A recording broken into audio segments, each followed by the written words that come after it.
Hello friends, myself Nivedita Mishra and you all are welcome to my YouTube channel Study with Nivedita। आज हम class 10 civics का first chapter power sharing पढ़ेंगे। Power sharing chapter की starting दो countries की story से दी गई है। इन दोनों कंट्री में जो इंसिडेंट हुआ उसी के बेसिस पे हमें पावर शेयरिंग को समझना है। तो स्टार्ट करते हैं।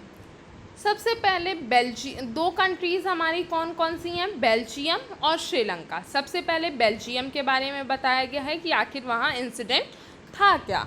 सो communities and regions of Belgium, कौन कौन सी कम्युनिटी थी वहाँ और कौन कौन से रीजन में डिवाइडेड थी। तो सबसे पहला था हमारा ब्रुसेल, जो कि कैपिटल रीजन था बेल्जियम का। बेल्जियम का कैपिटल है ब्रुसेल। वहाँ डच की माइनॉरिटी थी और फ्रेंच की मेजॉरिटी थी। फिर फ्लेमिश रीजन था हमारा। 59% बेल्जियम फ्लेमिश रीजन में था, जहाँ डच को बेनिफिट था एजुकेशन और इकोनॉमिक डेवलपमेंट का। मतलब 59% फ्लेमिश रीजन में डच लोग रहते थे। उसके बाद दूसरा रीजन था हमारा वेलोनिया रीजन। वेलोनिया रीजन में कंट्री की मैक्सिमम पार्ट वेलोनिया रीजन में थी और यहाँ 40% फ्रेंच लोग रहते थे जो कि रिच और पावरफुल थे, ठीक है। और बचा हुआ 1% एरिया बेल्जियम का, वो जर्मन लोग वहाँ रहते थे और जर्मन 1% एरिया था। तो इस हिसाब से कंट्री में जो था डच की मेजॉरिटी थी, लेकिन कैपिटल में डच की माइनॉरिटी थी, ठीक है। तो ये था एथनिक कॉम्पोजिशन बेल्जियम का। अब देखते हैं श्रीलंका का एथनिक कॉम्पोजिशन क्या है, किस तरह की कम्युनिटीज़ वहाँ रहती हैं। सबसे पहले सिन्हला कम्युनिटी रहती है। जो मेजॉरिटी कम्युनिटी है श्रीलंका की वो सिन्हलास की है। 74% सिन्हलास रहते हैं जो कि बुद्धिस्ट हैं। और फिर बचा हुआ 7% जो है वो क्या है, बोथ सिन्हलास और तमिल दोनों हैं, जो कि 7% क्रिश्चियंस हैं। फिर श्रीलंकन तमिल्स हैं नॉर्थ और ईस्ट रीजन में, जो कि हिंदू और मुस्लिम्स हैं। 18% इस श्रीलंकन तमिल में 18% तमिल्स हैं और इंडियन तमिल्स भी हैं जो कि हिंदू और मुस्लिम हैं। मतलब यहाँ पे जो मेजॉरिटी कम्युनिटी हमें दिखाई दे रही है वो सिन्हलास की है जो कि 74% है और इनका रिलीजन बुद्धिस्ट है।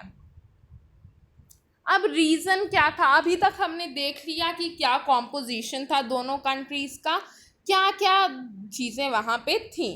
अब श्रीलंका में क्या हुआ जिसकी वजह से वहाँ एलिनेशन हो गया। मतलब एलिनेशन, श्रीलंकन तमिल्स ने अपने आप को अलाइन क्यों कर लिया, अपने आप को अलग क्यों कर लिया, उसके रीज़न्स हम देखेंगे। या फिर आपकी एनसीईआरटी बुक में ये टॉपिक आपको मेजॉरिटियनिज्म इन श्रीलंका के नाम से मिलेगा। रीज़न क्या था, पहला रीज़न है हमारा dominance of Sinhalas community due to majority वहाँ पे अभी हमने एथनिक कॉम्पोजिशन में देखा कि किसकी मेजॉरिटी थी, सिन्हला कम्युनिटी की मेजॉरिटी थी, जिसकी वजह से वो कंट्री में डोमिनेंस क्रिएट कर रहा था, माइनॉरिटी कम्युनिटी को डोमिनेट कर रहा था। 1956 act made Sinhalas as the only official reason. 1956 में श्रीलंका में एक एक्ट पास हुआ जिसके थ्रू सिन्हला को ऑफिशियल लैंग्वेज बना दिया गया श्रीलंका की। फिर तीसरा पॉइंट क्या है, preferential policies favouring Sinhalas in university position and jobs. इसी एक्ट के थ्रू कुछ ऐसी पॉलिसीज़ भी पास की गई जिसमें सिन्हलास को यूनिवर्सिटीज़ में और जॉब्स में अलग अलग तरह की पोजीशन दी जाने लगी। State to protect and foster Buddhism को प्रोटेक्ट, अब क्या होने लगा, वहाँ विरोध होने लगा कि ये लोग ज़्यादा से ज़्यादा किसको सपोर्ट कर रहे थे, वो लोग बुद्धिज़्म रिलीजन को सपोर्ट कर रहे थे, उसे प्रोटेक्ट कर रहे थे और उसी को बढ़ावा दे रहे थे। तो ये सारे थे रीज़न श्रीलंका में एलिनेशन होने का श्रीलंकन तमिल्स के, या फिर मेजॉरिटेनिज्म इन श्रीलंका, यही था। पोजीशन ऑफ श्रीलंकन तमिल्स, अभी तक हमने देखा कि सिन्हलास को क्या क्या बेनिफिट्स मिले, क्या क्या काम उनके साथ हुआ। अब श्रीलंकन तमिल्स की क्या पोजीशन थी श्रीलंका में। So launch political parties in struggle for recognising Tamil as an official language. उन्होंने पॉलिटिकल पार्टीज़ बनाई, स्ट्रगल किए कि तमिल को भी ऑफिशियल लैंग्वेज का दर्जा दिया जाए, जो कि सिन्हला लैंग्वेज को दिया गया है। डिमांडेड ऑटोनॉमी, उन्होंने भी अपने अधिकारों की मांग की। Equal opportunity in education and job, जिस तरह की जॉब सिन्हला कम्युनिटी के लोगों को जिस तरह की एजुकेशन और जॉब मिल रही है, वही इक्वल अपॉर्चुनिटी इन्होंने भी मांगी। Political organization was formed demanding an independent Tamil Eelam. फिर पॉलिटिकल ऑर्गेनाइजेशंस हुए नॉर्थ और ईस्ट श्रीलंका में। क्या डिमांड किया गया? इंडिपेंडेंट तमिल एलम, मीन्स तमिल लोगों को एक अलग कंट्री, इंडिपेंडेंट कंट्री दे दी जाए। तो ये सारा डिमांड था श्रीलंकन तमिल्स का। इन शॉर्ट अगर हम कहें तो उन्हें ये सिन्हला कम्युनिटी के लोगों से इक्वालिटी चाहिए थी। तो ये थी पोजीशन श्रीलंकन तमिल्स की। अब इन सब का रिजल्ट क्या आया इस मेजॉरिटियनिज्म का? क्या जो वहाँ पे ये चीज़ें हो रही थी, किस तरीके से सिन्हला को बढ़ावा दिया जा रहा था और तमिल को पीछे ढकेला जा रहा था, उसका क्या रिजल्ट हुआ? रिजल्ट था सिविल वॉर। सिविल वॉर हुआ। सिविल वॉर का मतलब वो वॉर जो कंट्री के अंदर, एक ही कंट्री के लोग आपस में जब लड़ते हैं, कोई वॉर क्रिएट करते हैं, तो वो सिविल वॉर कहलाता है। ठीक है, क्या हुआ है सिविल वॉर में? So both side started distracting each other. दोनों कम्युनिटीज़ एक दूसरे को डिस्ट्रक्ट करना चाहती थी, ख़त्म करना चाहती थी। इफ़ेक्ट्स क्या क्या हुए इसमें? सोशल, कल्चरल और इकोनॉमिकल सेटबैक हुआ। श्रीलंका का टोटल सोशल, कल्चर और इकोनॉमी पीछे हो गई। इस सिविल वॉर की वजह से श्रीलंका में बहुत ज़्यादा लॉस हुआ था। इकोनॉमिकल, सोशल और कल्चरल लॉस उसने सहा था। ये था हमारा टोटल श्रीलंका की स्टोरी। अब हम देखेंगे कि बेल्जियम का जो इथनिक कॉम्पोजिशन हमने देखा, वहाँ पे आखिर क्या हुआ। वहाँ का भी इथनिक कॉम्पोजिशन बहुत कॉम्प्लेक्स था। कहीं मेजॉरिटी डच की थी तो कहीं माइनॉरिटी थी उनकी। तो किस तरीके से एकोमोडेशन किया गया बेल्जियम में, वो हम देखते हैं। Power sharing in Belgium. Equal number of ministers from Dutch and French speaking areas in the central government. पहली पॉलिसी क्या की गई एकोमोडेशन में? एकोमोडेशन मीन्स एकता बना के रखना। किस तरीके से उन्होंने जो मैटर था उसको सॉल्व किया, वो भी बिना किसी डिस्प्यूट के अराइज हुए। तो सबसे पहला था हमारा equal number of ministers from Dutch and French speaking areas in central government. Central government के अंदर, केंद्र सरकार के अंदर डच और फ्रेंच दो मेजर कम्युनिटीज़ थी। दोनों के equal number of minister central government में रखे गए। No single community can make decision unilaterally. कोई भी सिंगल कम्युनिटी अकेले कोई डिसीजन नहीं ले सकती है। Transfer of power from the centre to state. State government will not be subordinate to the centre. Power sharing की गई। पावर को सेंटर गवर्नमेंट की मैक्सिमम पावर्स को स्टेट गवर्नमेंट को दिया गया और स्टेट गवर्नमेंट सेंटर की सबऑर्डिनेट नहीं थी। मींस सेंटर गवर्नमेंट जो कहेगी उसके अकॉर्डिंग स्टेट गवर्नमेंट नहीं चलेगी, वो इंडिपेंडेंट होगी। नेक्स्ट क्या है हमारा? Separate government in Brussels with equal participation of French and Dutch. पूरे कम्युनिटी में तो ये सारे रूल्स चले, लेकिन ब्रुसेल जो कैपिटल सिटी थी वहाँ पे दूसरा रूल था। वहाँ क्या था कि फ्रेंच और डच दोनों कम्युनिटी का इक्वल रिप्रेजेंटेशन था वहाँ, और एक सेपरेट गवर्नमेंट वहाँ बनी हुई थी। Formation of community government elected by peoples belonging to one language community, Dutch, French and German, where ever they live. This has power regarding. देखिए, अब लोगों में पावर का डिस्ट्रीब्यूशन करने के लिए क्या किया गया? कम्युनिटी गवर्नमेंट की फॉर्मेशन की गई। कम्युनिटी गवर्नमेंट, एक कम्युनिटी के लोग अपने लीडर को चूज़ करते हैं, किसी भी एक लैंग्वेज के, डच, फ्रेंच, जर्मन जो भी हैं, जहाँ पे भी वो रहते हैं वहाँ से अपने लीडर को चूज़ करते हैं जो कम्युनिटी गवर्नमेंट में उन्हें रिप्रेजेंट करता है, और ये सबकी अलग अलग पावर को रिगार्ड करता है, बताता है। Culture and education and language related issues. वहाँ पे कल्चर, एजुकेशन और लैंग्वेज से रिलेटेड इशू आज भी चल रहे हैं, लेकिन फिर भी मैक्सिमम एकोमोडेशन वहाँ पे इस रूल के अकॉर्डिंग किया गया। पावर शेयरिंग की वजह से ये हुआ। पावर शेयरिंग का रिजल्ट क्या आया वहाँ? The country united respecting the feeling of different communities and religions. देखिए श्रीलंका में क्या हुआ, रिजल्ट क्या आया हमारा, जहाँ पे मेजॉरिटियनिज्म की सीरीज को फॉलो किया गया, वहाँ पे सिविल वॉर की नौबत आ गई, सिविल वॉर की कंडीशन कंट्री में क्रिएट हो गई। लेकिन बेल्जियम में पावर शेयरिंग को अप्लाई किया गया और पावर शेयरिंग से क्या मिला हमें? The country united respecting the feeling of different communities and regions. पूरे कंट्री में हर एक रिलीजन अपनी कम्युनिटी को और रिलीजन को जितनी रिस्पेक्ट देता है, जिस फीलिंग से देखता है, उसी फीलिंग से वो अदर कम्युनिटीज़ को भी देखता है और कंट्री यूनाइट हो गई है, एक हो गई है कंट्री, कंट्री की एकता दिखाई दे रही है इसमें। तो ये था पावर शेयरिंग का रिजल्ट। अब बेल्जियम और श्रीलंका में क्या सिमिलैरिटीज़ हैं, क्या डिफरेंसेस हैं, क्यों ऐसा हुआ, वो चीज़ हम देखते हैं। सिमिलैरिटी क्या है? बोथ आर डेमोक्रेसीज, दोनों कंट्री में डेमोक्रेसी है। डिफरेंस क्या है? Power sharing arrangement is different. दोनों कंट्रीज़ में पावर शेयरिंग का अरेंजमेंट अलग था। बेल्जियम में किस तरीके से एकोमोडेट करके पावर शेयर की गई और श्रीलंका में किस तरीके से मेजॉरिटी को पावर देके पावर शेयर की गई। ये पावर शेयरिंग का अरेंजमेंट दोनों कंट्रीज़ में अलग था।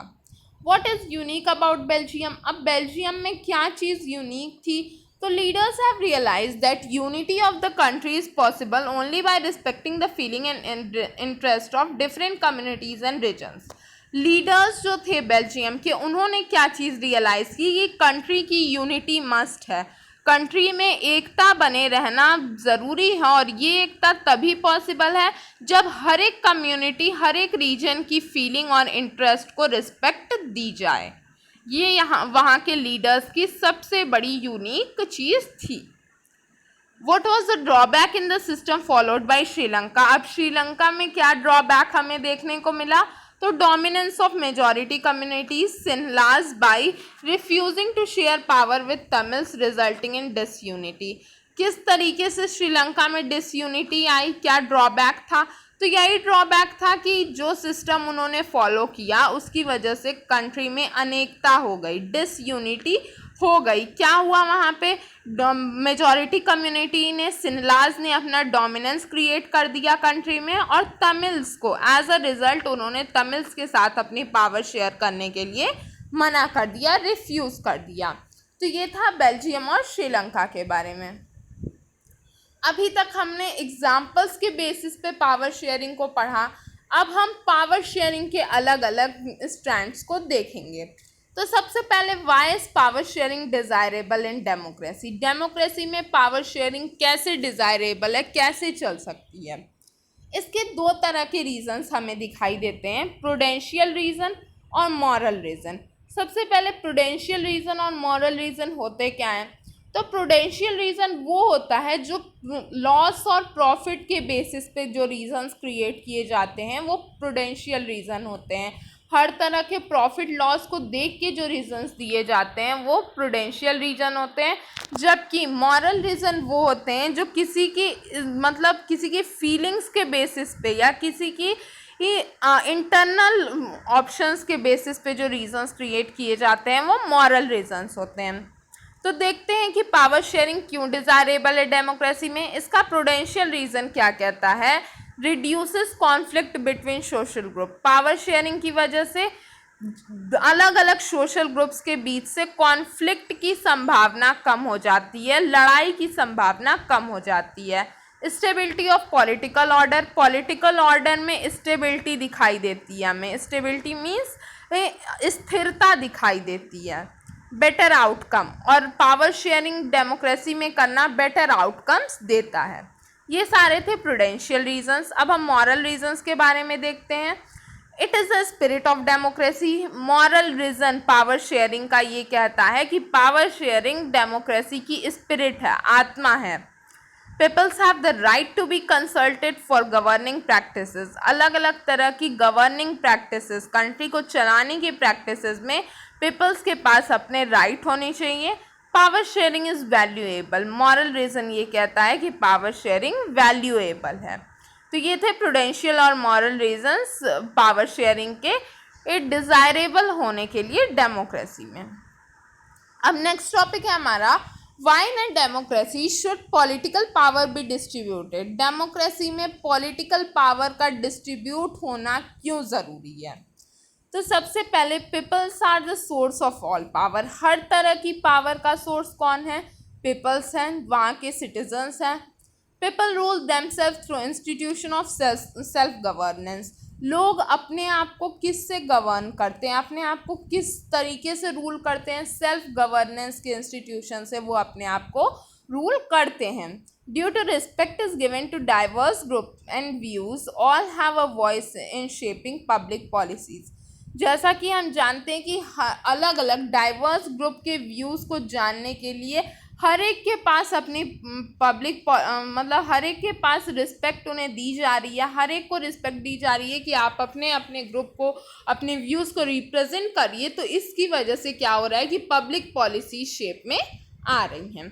तो ये था कि डेमोक्रेसी में पॉलिटिकल पावर को क्यों डिस्ट्रीब्यूट करना चाहिए। अब देखते हैं फॉर्म्स ऑफ पावर शेयरिंग क्या है। अलग अलग पावर शेयरिंग के फॉर्म्स यहाँ बताए गए हैं। इस चैप्टर में टोटल 4 फॉर्म्स आपको बताए गए हैं जिस तरीके से पावर शेयरिंग होती है। पहला फॉर्म क्या कहता है हमारा, amongst different organs of government, legislature, executive and judiciary. जब पावर का डिस्ट्रीब्यूशन लेजिस्लेट ऑर्गन्स में होता है गवर्नमेंट के, मतलब गवर्नमेंट के अंगों में जब पावर का डिस्ट्रीब्यूशन होता है। ये ऑर्गन्स क्या हैं गवर्नमेंट के, आप हमेशा याद रखिए, इसे हॉरिजॉन्टल डिवीजन ऑफ पावर कहा जाता है। क्यों? क्योंकि इसमें हर एक लेवल के पास इक्वल पावर्स होती हैं। लेजिस्लेचर, एग्जीक्यूटिव और जुडिशरी, ये 3 पार्ट्स होते हैं इसके। सबसे पहला क्या है, देखिए ईच जज, यहाँ से स्टार्ट करते हैं। देखिए horizontal distribution as it allows different organs to exercise different power. ये हॉरिजॉन्टल पावर का डिस्ट्रीब्यूशन है क्योंकि इसमें हर एक ऑर्गन अपने अपने पावर को एक्सरसाइज करता है। All minister, government official are responsible to parliament, state assemblies. हर एक मिनिस्टर, हर एक गवर्नमेंट का ऑफिशियल अपने वर्क के लिए पार्लियामेंट को और स्टेट असेंबलीज को रिस्पॉन्सिबल होता है। No organ gets unlimited power, किसी को भी अनलिमिटेड पावर नहीं दी जाती है, सबको इक्वल पावर्स दी जाती है। A system of check and balance. अब ये system of check and balance क्या है? इसका मतलब है कि हर एक ऑर्गन दूसरे ऑर्गन की पावर को चेक कर सकता है और अगर वो पावर अधिक है या कम है तो उसे बैलेंस भी कर सकता है। जजेस can also check the work of other organs. जजेस भी अदर ऑर्गन, लेजिस्लेचर और एग्जीक्यूटिव के पावर को चेक कर सकता है। This result in balance of power. इसकी वजह से पावर में बैलेंस बना रहता है। Each organ check the other, हर एक ऑर्गन दूसरे ऑर्गन को चेक करता है इसमें। तो ये था power sharing amongst different organs of government. Organ कौन कौन से हैं? Legislature, executive and judiciary. In short अगर हम कहें तो लेजिस्लेचर जो रूल्स बनाता है, एग्जीक्यूटिव जो रूल्स को इम्प्लीमेंट कराता है, और जुडिशरी जो इन दोनों से अलग है, वो क्या करता है, अगर किसी तरह का डिस्प्यूट अराइज होता है तो वो इसे सॉल्व करने में हेल्प करता है। तो ये था डिफरेंट ऑर्गन्स ऑफ गवर्नमेंट में पावर शेयरिंग। अब नेक्स्ट क्या है हमारा, power sharing among government at different level. Different level में जब पावर शेयरिंग होती है तो कैसे होती है, गवर्नमेंट के डिफरेंट लेवल्स। देखिए सबसे पहले तो general government for the entire country called centre government, at the provincial regional level जिसे फेडरल गवर्नमेंट कहते हैं।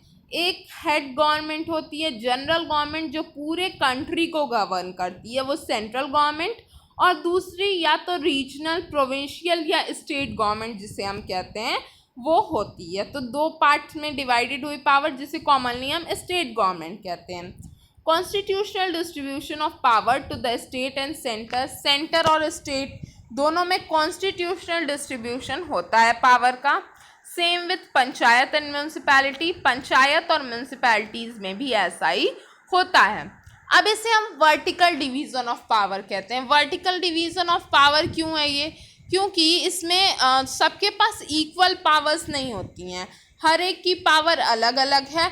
किसी के पास एक्स्ट्रा पावर है तो किसी के पास कम पावर है। अकॉर्डिंग टू कॉन्स्टिट्यूशन इनके में पावर का डिस्ट्रीब्यूशन हुआ है। इनमें अलग अलग लेवल पे गवर्नमेंट हैं, इसीलिए इसे हम वर्टिकल डिवीजन ऑफ पावर कहते हैं। अब नेक्स्ट है हमारा different social groups and religious linguistic. Power sharing अलग अलग सोशल ग्रुप्स, रिलीजियस और लिंग्विस्टिक ग्रुप्स में जब पावर की शेयरिंग होती है तो वो कैसे होती है। सो accommodate the social diversities who would feel otherwise alienated। जो ग्रुप अपने आप को एलिनेटेड मीन्स अलग मानता है, वो इस तरह की गवर्नमेंट बना करके उनके बीच में सोशल डाइवर्सिटी को एकोमोडेट किया जा सकता है, उनकी एलिनेशन की फीलिंग को ख़त्म किया जा सकता है। अगर अलग अलग सोशल ग्रुप्स अपने बीच में पावर को डिवाइड कर लें तो इससे क्या होगा, सोशल डाइवर्सिटी एकोमोडेट रहेगी। इसका सबसे अच्छा एग्जाम्पल हमने अभी देखा बेल्जियम में कम्युनिटी गवर्नमेंट का फॉर्मेशन। लास्ट है हमारा फॉर्म्स ऑफ पावर शेयरिंग में जो है political parties, pressure groups and movement influence those in power. अलग अलग पॉलिटिकल पार्टीज, प्रेशर ग्रुप्स और मूवमेंट्स के बीच में जब पावर का शेयरिंग होता है ये लास्ट फॉर्म है। फॉर्मेशन नहीं देखिए पहले, influence of interest groups, businessman, industrialist, farmers and industrial worker. अलग अलग इंटरेस्ट ग्रुप कैसे होंगे, मान लीजिए बिजनेसमैन का अलग ग्रुप होगा, इंडस्ट्रियलिस्ट का अलग ग्रुप होगा, फार्मर्स का अलग ग्रुप होगा, वर्कर्स का अलग ग्रुप होगा। तो अलग अलग ग्रुप्स हो गए ये हमारे। अब पॉलिटिकल पार्टीज़ के भी बीच में हमने चैप्टर में हमने देखा है पॉलिटिकल पार्टी वाले कि किस तरीके से पार्टीज़ के भी अंदर पावर का डिस्ट्रीब्यूशन होता है। इसका सबसे अच्छा एग्जांपल हमारा कोलिशन गवर्नमेंट होता है। जब क्या कोलिशन गवर्नमेंट क्या होती है, when different parties form alliance. जब ऐसा यूजली कब होता है, जब कोई पॉलिटिकल पार्टी इलेक्शन में मेजॉरिटी ऑफ सीट्स नहीं हासिल कर पाती है तो वो क्या करती है, अदर पार्टीज़ के साथ मिलकर के गवर्नमेंट का फॉर्मेशन करती है। और इस तरह की गवर्नमेंट जब दो या दो से अधिक पार्टीज़ एक साथ मिलकर गवर्नमेंट का फॉर्मेशन करती हैं तो इसे हम कोलिशन गवर्नमेंट कहते हैं। यही होता है हमारा अलायंस कहलाता है। गठबंधन की सरकार हमने कॉमनली जो वर्ड सुना हुआ है वही है कोलिशन गवर्नमेंट। तो ये सारे फॉर्म्स थे पावर शेयरिंग के। इसी के साथ ये चैप्टर एंड होता है। अभी तक हमने इस चैप्टर में सारे पावर शेयरिंग के एग्जांपल्स देखे, पावर शेयरिंग के फॉर्म्स देखे, रीजंस देखे और ये टोटल चैप्टर यही था। अगर आपको इसमें कोई भी कंफ्यूजन है तो मुझसे कमेंट सेक्शन में पूछिए। अगर आपको वीडियो पसंद आया तो इसे लाइक करिए, शेयर करिए, कमेंट्स करिए और मेरे चैनल को सब्सक्राइब करना मत भूलिए। Thank you.